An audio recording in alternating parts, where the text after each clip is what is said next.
Hello, this is Father Louis Skirty with Vince Begley. I mispronounced his name before and I called him Baglia. He didn't mind being called Italian, but his name is Begley.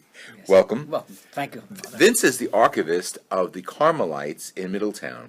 Now, we are in a series of episodes that you saw prior to this on the Carmelites, the various interviews with some of the priests, Carol BEZAK, and we took a little tour of the shrine, the National Shrine of Our Lady of Mount Carmel in Middletown, New York.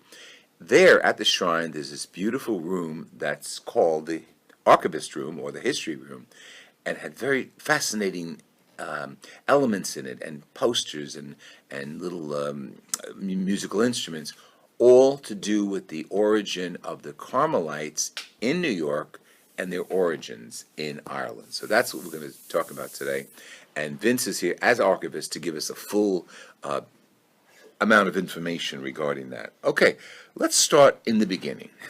Genesis. Right, how did you first become affiliated with the sisters? I should say they're not sisters. They're the friars. They're friars. Yeah, they're at Middletown. A very good friend of mine, Sister Peggy Murphy. She's a Dominican sister at Mount St. Mary College. I was the unofficial historian of Mount St. Mary College, and when I left the Mount, Emmitsburg? No, the Mount St. Mary in Newburgh. Oh, Newburgh. Okay. She knew that the Carmelites were looking for an archivist, so she put me together with them, and I fit the bill for them. And I started out originally as the assistant archivist because at that time a Carmelite priest was appointed the archivist, but they hence moved along from that and they made me the archivist. Okay, let's go back into your background. Why archivist? What's your background? Well, my background primarily is in journalism and marketing and communication. Oh. However, I have always had a serious interest in history, particularly in genealogy and connecting the dots of the past.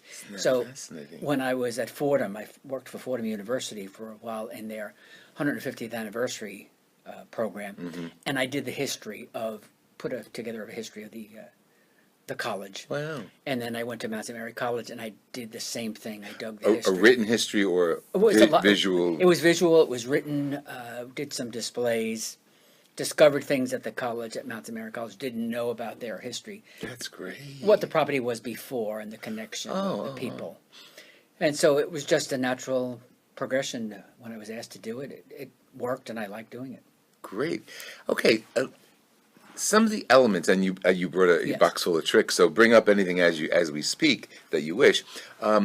First of all, this cross is so beautiful. It was made by a religious sister. It was that was made by Sister Mary of the Compassion. She was a Dominican sister from New Jersey who had an art ministry, and she was very involved with the Carmelites.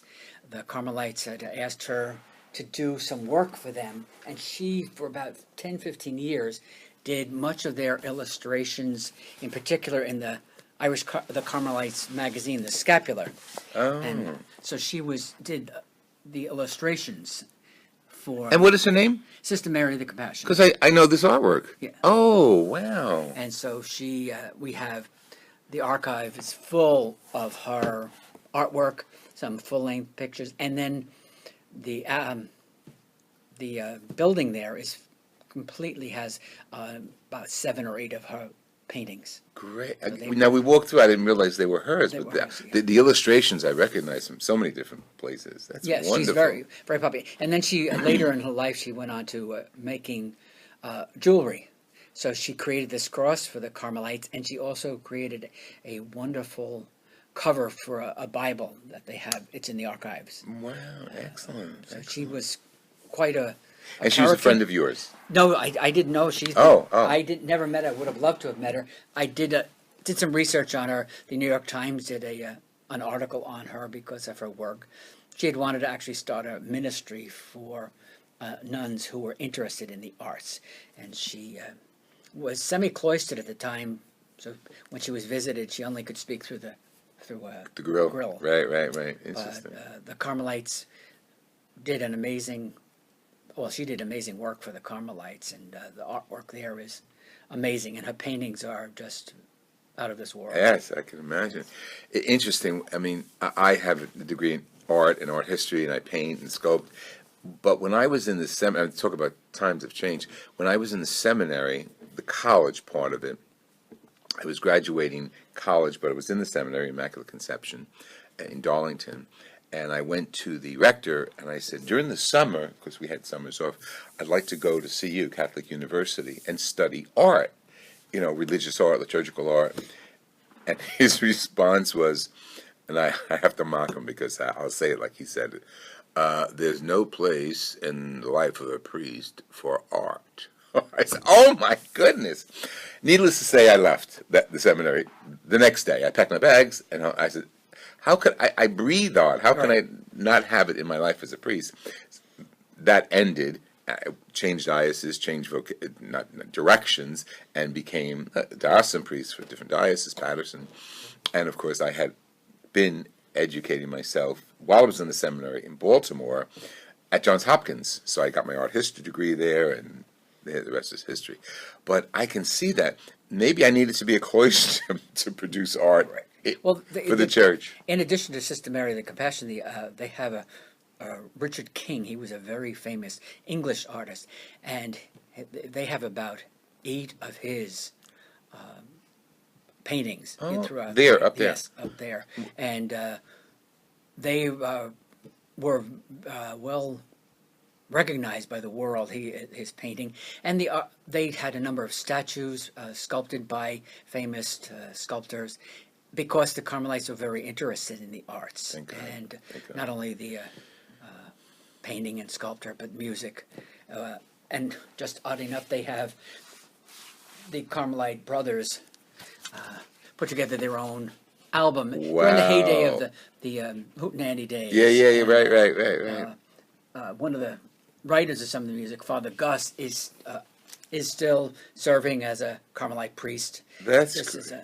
That's great. Is this on current CDs? No, it isn't. That's one of the jobs I'm having, is trying to find those things that I can convert and put it on CD, so it becomes more available. Because I don't have a phonograph anymore. And this was, what was it, 33 and a half? That was the LP. Yeah, wow. Okay, I want to hear that someday. Great. Okay, so the what you're doing as archivist is you're bringing out some historical aspects of your ministry up there, which is great, exactly what we're looking for. The first thing I should add is that the person who did the most amazing work in creating the archives was Father Alfred Isaacson. He's now deceased. He died in 2012. Not only was he a great archivist, he was an amazing historian. He wrote a number of books on Lincoln. That was his real love. And he wrote books on Monsignor McGlynn, who was the renegade priest in the day when we were going for the uniform tax code, etc. So he wrote in Ireland. No, this was in New York. Oh, okay. So he was very involved, and without him, the Carmelites archives would not be what they are today. In fact, we're just waiting to put up a plaque, but the archive room is going to be known as the Reverend Alfred Isaacson Archives. Excellent. Okay, tell me what's in that room. We did take some photos, so I'll have them on our page when we interview you and we show you your interview. We took a picture of, I'm going to say various things, a violin, a little bit of newspaper articles from the Irish coming over, some political photos, a very distinguished young man, I don't know his name, in the bottom of the case. Do you know who that is? And she said he's very famous. Carol said he's very famous. Oh, that was probably the picture of Eamon de Valera. Yeah. Right. All right. Okay, so just tell us what's there. That room, because I want to have our guests go there. Okay. And I really want them to appreciate Middletown and appreciate the shrine, the National Shrine of Our Lady of Mount Carmel.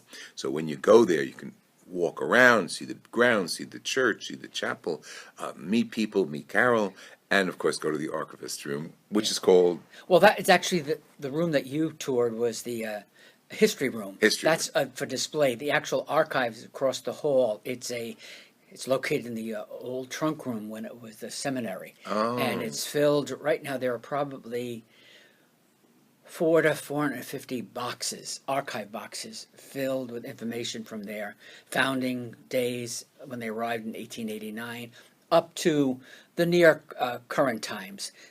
Those things that are still too young, that are not considered archive material, are kept by the provincial's office. But it's those 425 boxes, each are filled with the history from the days of their founding of Our Lady of the Scapular on 28th Street, Right. from moving up to Transfiguration Church in Tarrytown, to moving to a number of missionary churches in Middletown, their expansion to Los Angeles, to Auburn. So it contains all the history. That's wonderful. Any church that had been closed or any school that was closed, all the records then were put in the archives. Good, So it contains the history of the priest who served. There are a lot of biographical information. If they were poets, their poetry collections are put in the archive. So it's a wealth of information. Right. That's great. The history goes back to Ireland. Yes. Right. And as I mentioned before we started the interview, this past summer we were in Ireland and we visited a white monastery, they call it, because the monks wore white, I guess, at that point, or maybe the capes, Right. and they were Carmelites. Scapular, yes. Okay, and they were Carmelites, and that particular church, the Carmelite priest had just retired, and it was now staffed by Indian Carmelites, three Carmelite priests from India. Where in Ireland did the Carmelites originate from? That was in Killeen. They were a number of places, but they had a center right in Dublin. Okay. The Carmelites arrived. The Carmelites were one of the few orders that were not founded by a founder like the Franciscans or the Right, Dominicans. right. So they wound up following the Crusaders back through to Europe, and from England, where St. Simon Stock established the Carmelites in England. Right. Then they moved over sometime in the 12th, 13th century to Ireland, and they became priests of the people. They really were worked closely with the people, and since they were not diocesan, they were sort of on the periphery of many issues. And eventually, the Irish Carmelites grew in popularity, but also were stood up against a number of the edicts that the Irish cardinals established and the Pope, because they felt that the rights of the Irish, they become the fighters for the rights of the Irish. In fact, that was their claim to fame when, in the revolutions of 1848 and 1798, they played an active role in promoting those people who wanted to gain freedom, Irish freedom. Right, so right. they've had their long roots. They came to New York in 1889, really as a result that there were too many Irish Carmelites in Ireland. Oh. That they had, unlike today. Yeah. And they had already had another branch of Irish Carmelites had established communities in New Jersey and in Niagara Falls area. But they wanted to set up in New York City. So this group that our archives covers were the Irish Carmelites who landed in New York City. Okay. And they established the church where? On 28th Street, Our Lady of the Scapular. Is it still there? No, it was closed. But when they came, they wanted to, originally their idea was to put their church a little uptown. But then Cardinal said, no, that's too close to another diocese. So they said, okay, where do you want us to go? They said, well, downtown, 28th Street. But they said, that's only 2 blocks away from St. Stephen's. And that's closer than where we would have been uptown. Well, they wanted them down there because this Monsignor McGlynn had been kicked out of the church. Oh. He had been excommunicated. But Now, I have to ask why. he was excommunicated because of his political views. Oh, okay. He was very staunch fighter for the suffering and the poor. Mm. And as a result, that church, the number of people still going to the church remained the same, but they didn't put their hand in the pocket for collections. Support. Right. So they thought maybe the Irish Carmelites could smooth over things. So they established a church, but their goal was they saw that the Irish were no longer Irish. They were losing their art, their music, their culture. So they established really an Irish cultural center for the Irish. Fascinating. And as a result, eventually Monsignor McGlynn was transferred out of New York City. But those two churches did coexist, and eventually, when Our Lady of the Scapula closed, it merged with St. Stephen's. I see. And then that was their end. The Irish Carmelites also, for over 100 years, ministered at Bellevue Hospital. They were the priests who took care of the Catholics at Bellevue Hospital for over 100 years. So they have a long history in New York City, but it ended when they closed the church. So when they closed that church, and they also had the ministry at the hospital, when did they move up to Middletown? That actually started in 1917, that piece of property. Next year Okay. will be this 100th anniversary. They started it because one of the things the Cardinal wanted at that time was they didn't have, Dunwoody was not built yet. Okay. And they thought possibly the Irish Carmelites in Tarrytown could create a seminary that would serve the diocese. Oh. But then Dunwoody was built, so the Irish now have, the Irish Carmelites had their church in 28th Street, up in Tarrytown, and they realized that they had a number of areas they could serve because there were not that many ordained priests to go around. Okay. So they went to Orange County, and in Middletown is where they established their seminary. Wow, that's fascinating. This is part one, and I hope you're as interested as I am. This is so fascinating to know the origins of a existing order of priests and the origins in Ireland through the States and some politics in the church. They don't combine, but we have them, right? Right. So Vince Begley and I will continue this episode in the next series as the archivist of the beautiful Carmelite Priory up in Middletown. The National Shrine of Our Lady of Mount Carmel continues, and Vince and I will be back. Thank you for joining us. Pass this on to your family and friends. And if you want to contact Vince, you have to contact him through the website, and I'll put that up online as well. Thank you, Vince. Thank I you. appreciate Appreciate you. part one. Love history. Love history. Thank you for joining us. Pass this on to you.